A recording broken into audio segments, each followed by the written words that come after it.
If we turn our backs and ignore the crimes against humanity that are being committed in Gaza right now, what credibility will we ever have in criticizing the actions of any country, no matter how terrible those actions may be? Mr. President, there has been a lot of attention and controversy attached to a recent action by the International Criminal Court, the ICC. The core purpose of the ICC is to prosecute the most serious international crimes: genocide, crimes against humanity, war crimes, and the crime of aggression. I believe that it is very important that all of us support accountability for these crimes and the important mission of the ICC. Mr. President, last year, the ICC declared that President Vladimir Putin of Russia was in violation of international law and that he was a war criminal. The ICC issued arrest warrants for Putin and one of his senior officials, saying there are reasonable grounds to believe that they had committed the war crime of unlawful deportation and transfer of population for their systematic kidnapping of thousands and thousands of Ukrainian children.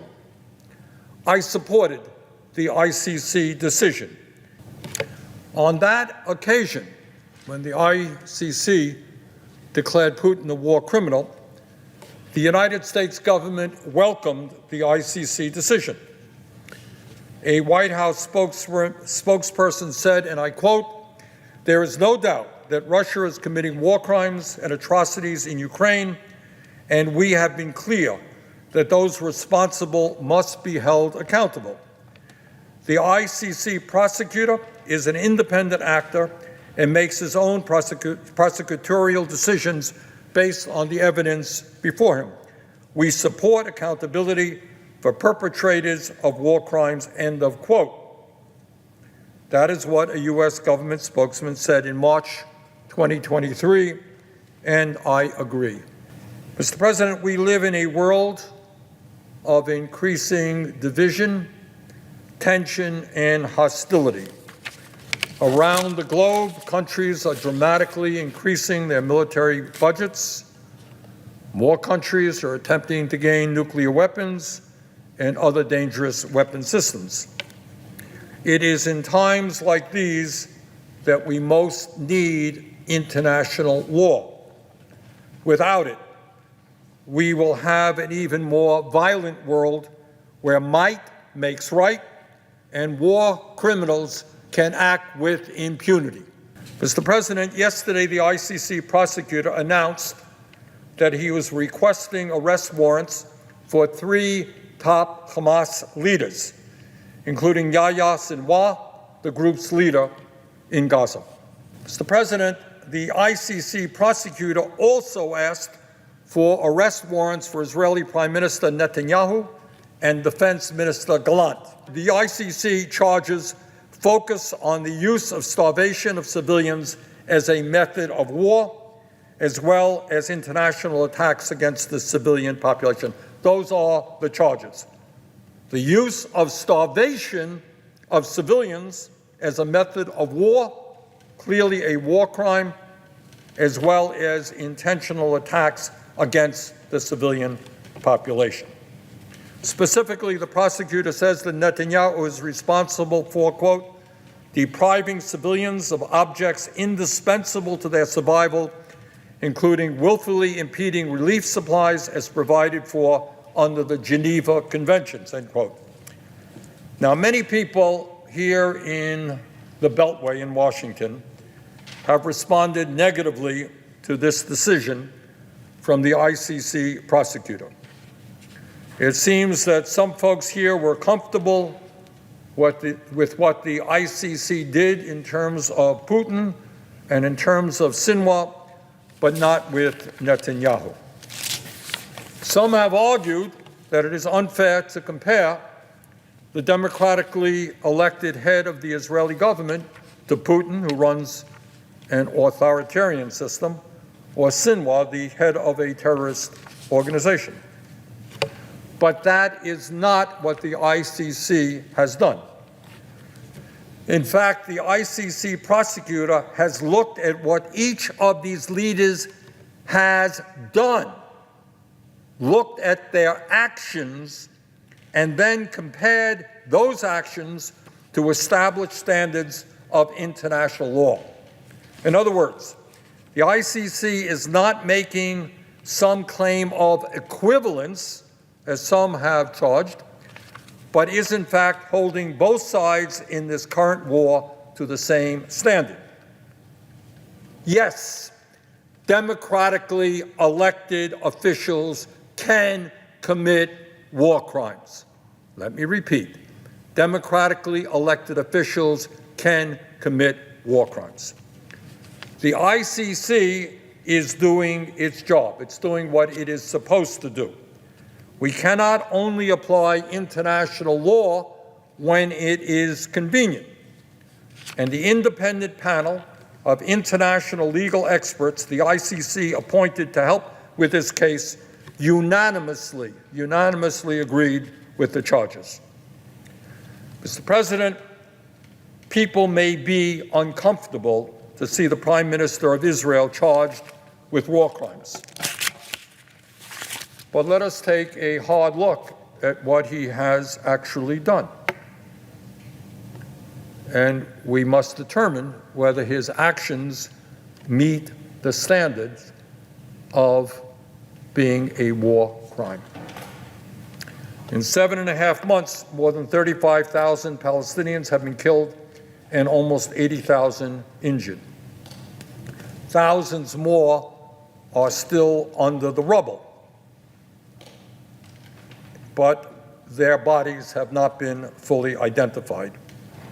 Some 60% of the victims are women, children, or the elderly. More than 250 aid workers have been killed, including 193 UN staff, more than in any previous conflict. Mr. President, there are 2.2 million people living in Gaza. More than 1.7 million of them have been forced from their homes. 75% of the population. I'm trying to think of my own state, what it would be like if 3/4 of the people, 400,000 people, just driven out of their homes. And these are by and large poor people, desperate people. In just the last 2 weeks, more than 900,000 have been displaced, many of whom have been forced to move many times during this war. Chased out of one place, gone to another place, chased out of that place, gone to another place. And many of these people are children. Gaza has a very young population. Many of them are elderly. Many of them are sick. These are people who have been forced out of their homes and moved and moved and moved again, often without adequate food, without adequate water supplies, and certainly without adequate health care. Mr. President, when we talk about war crimes, we talk about attacks on civilians, let's understand. Gaza's housing stock has been demolished.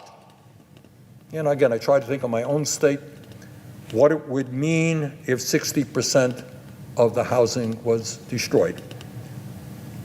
Now, if these people who have been chased from their homes, displaced from their homes, are ever able to return to their communities, where are they going to live? Over 60% of the housing units in Gaza have been damaged or destroyed, including 221,000 housing units that have been completely destroyed, leaving more than 1 million people homeless. Entire neighborhoods have been wiped out, both by bombing and by planned detonations of explosive charges. The healthcare system in Gaza has been systematically annihilated. 21 hospitals have been made inoperable. In fact, of the 36 hospitals in Gaza, only 4 have not been damaged by bombardment. Only 4 out of 36 not damaged by bombardment, raided by the Israeli military, are closed. More than 400 healthcare workers have been killed. Well, what do we say when we have a war in which the healthcare system is annihilated at a time when you have tens and tens of thousands of people who are wounded, many of them seriously? And I'll tell you something else. When you talk about what's going on in Gaza, what is not talked about almost at all, I think I read one article on this, I want you to think about the psychic damage done to children.